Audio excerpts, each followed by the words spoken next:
ऐश Alola champion यानी कि Pokemon world का सबसे स्ट्रॉन्ग प्लेयर बन चुका था, वो प्रोफेसर ओक के पास जाता है और पूछता है कि क्या मैं पोकेमॉन मास्टर बन चुका हूँ। बट प्रोफेसर ओक बताते हैं कि पोकेमॉन मास्टर बनना इससे कहीं ज्यादा है, अभी तुम पोकेमॉन मास्टर बनने के सिर्फ एक कदम पास आए हो। ऐश पूछता है कि तो पोकेमॉन मास्टर कैसे बना जाए। प्रोफेसर ओक बताते हैं कि नॉर्दर्न रीजन में एक पोकेमॉन मास्टर चैंपियनशिप हर साल होती है, बट उसमें पोकेमॉन वर्ल्ड के 6 सबसे स्ट्रॉन्ग ट्रेनर्स ही पार्टिसिपेट कर सकते हैं। उसमें पार्टिसिपेट करने की क्राइटेरिया भी काफी ज्यादा हार्ड है, जो कि काफी कम ही ट्रेनर्स पूरे कर पाते हैं। ऐश पूछता है कि ऐसी कौन सी क्राइटेरिया है। प्रोफेसर लोग बताते हैं कि इस वर्ल्ड चैंपियनशिप में पार्टिसिपेट करने के लिए 4 क्राइटेरिया है, जिनमें सबसे पहले ये है कि तुम्हारे पास 50 बैजेस होनी चाहिए। सेकंड क्राइटेरिया ये है कि तुम्हारे पास पोकेमॉन वर्ल्ड के सारे 18 टाइपिंग के पोकेमॉन होने चाहिए। और थर्ड क्राइटेरिया सबसे हार्ड है, जो कि यह है कि तुम्हारे पास 3 लेजेंडरी पोकेमॉन होने चाहिए, जिनमें से एक म्यूटू होगा। और फोर्थ और लास्ट क्राइटेरिया ये है कि तुमने सारे रीजन के चैंपियंस को डिफीट किया हो। अगर तुम ये सारी क्राइटेरिया पूरी कर लेते हो तो तुम्हें नॉर्दर्न रीजन के पोकेमॉन मास्टर चैंपियनशिप में पार्टिसिपेट करने का मौका मिल जाएगा।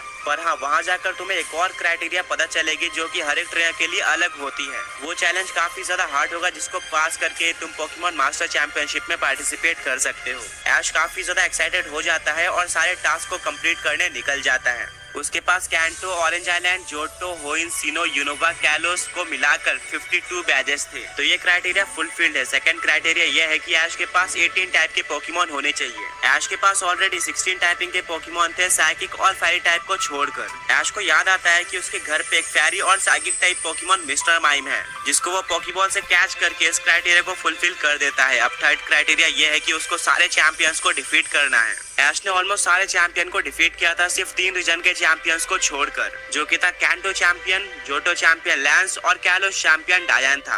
अब क्योंकि आज गला रीजन में था तो कैलोस रीजन उसके काफी ज्यादा पास था, इसीलिए वो ट्रैवल करता है कैलोस रीजन में। अपने जर्नी के बीच में वो वेटलैंड में होता है, जहाँ पर वो रास्ता भूल जाता है। वहाँ पर वो फंस चुका था, तभी काफी सारे हाउंडूम ऐश के ऊपर अटैक कर देते हैं।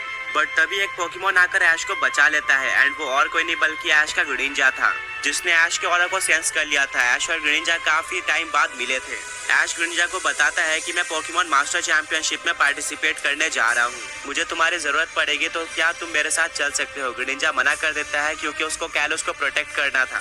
पर तभी वहाँ पे लेजेंडरी पोकेमॉन ज़ायगार्ड आ जाता है और वो ग्रीनिंजा को ऐश के साथ जाने के लिए अलाउ कर देता है। बट कुछ टाइम बाद ग्रीनिंजा को वापस आना होगा। ग्रीनिंजा ऐश की टीम को ज्वाइन कर लेता है। ऐश अपनी जर्नी आगे बढ़ाता है और डायंथा से मिल जाता है। वो डायंथा को चैलेंज करता है एक 6-on-6 बैटल के लिए। डायंथा एग्री कर लेती है और ये बैटल स्टार्ट होती है। डायंथा का सबसे पहला पोकेमॉन होता है अरोरस। वहीं पर ऐश अपने सेप्टल को सेंड करता है। दोनों ही पोकेमॉन्स को एक दूसरे के खिलाफ डिसएडवांटेज था, बट स्टिल ये बैटल स्टार्ट होती है। सेप्टल सबसे पहले लीफ ब्लेड का यूज करता है, पर अरोरस रिफ्लेक्ट का यूज करके उस अटैक को सेप्टल के ऊपर रिफ्लेक्ट कर देती है। फिर वो ब्लिजार्ड का यूज करती है, जिससे सेप्टल को काफी ज्यादा डैमेज पड़ता है। ऐश अपने सेप्टल को बुलेट सीड यूज करने बोलता है, पर अरोरस दोबारा से रिफ्लेक्ट का यूज करके अटैक को रिफ्लेक्ट कर देती है और सेप्टल को डैमेज पड़ता है। फिर अरोरस लाइट स्क्रीन का यूज करती है।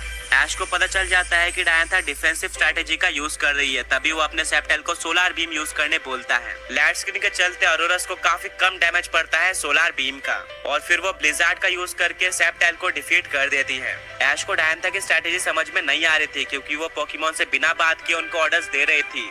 उनके सोल से कनेक्ट हो गया। अब ऐश कुछ सोचता है और भेजता है अपने इन्फर्नेप को। अब यहाँ पर अरोरस को डिसएडवांटेज था। ऐश अपने इन्फर्नेप को फ्लेम थ्रोअर यूज करने बोलता है, जिसको अगेन अरोरस रिफ्लेक्ट कर देती है। अब ऐश सोचता है कि इसको कैसे डिफीट किया जाए, तभी उसको एक स्ट्रैटेजी आती है और वो इन्फर्नेप को डिग अटैक यूज करने बोलता है। अब किसी भी समय इन्फर्नेप अरोरस के ऊपर अटैक कर सकता था। कुछ टाइम बाद ऐश इन्फर्नेप को ऊपर आने बोलता है और डिग अटैक अरोरस पे लग जाता है। फिर इन्फर्नेप क्लोज कॉम्बैट का यूज करके अरोरस को हरा देता है। डायंथा ऐश के स्ट्रैटेजी से काफी ज्यादा इंप्रेस होती है, बट वो बोलती है कि ये तो सिर्फ स्टार्टिंग थी, असली मैच तो अब शुरू होगा। और डायंथा भेजती है अपने फाइटिंग और फ्लाइंग टाइप पोकेमॉन हौलूचा को। ऐश दोबारा से इन्फर्नेप को डिग अटैक यूज करने बोलता है, बट इस बार डिग अटैक काम नहीं करता, क्योंकि हौलूचा एक फ्लाइंग टाइप पोकेमॉन था। डायंथा एक स्माइल देती है और हौलूचा को फ्लाइंग प्रेस यूज करने बोलती है, जो कि एक सुपर इफेक्टिव अटैक था, जिससे इन्फर्नेप को काफी ज्यादा डैमेज पड़ता है। ऐश इन्फर्नेप को फ्लैर ब्लिट्स यूज करने बोलता है, जिसको हौलूचा डॉज कर लेता है। फिर हौलूचा यूज करता है हाई जंप किक का, जिसको इन्फर्नेप डिग अटैक का यूज करके डॉज कर लेता है। रिकॉइल से हौलूचा को काफी ज्यादा डैमेज पड़ता है। अब इन्फर्नेप जमीन के अंदर था, तभी डायंथा अपने हौलूचा को उस जमीन के अंदर स्टोन एज यूज करने बोलती है, जिससे इन्फर्नेप को काफी ज्यादा डैमेज पड़ता है और इन्फर्नेप हार जाता है। अब ऐश अपने नेक्स्ट पोकेमॉन की तरफ भेजता है लुकारियो को। दोनों ही फाइटिंग टाइप पोकेमॉन्स थे।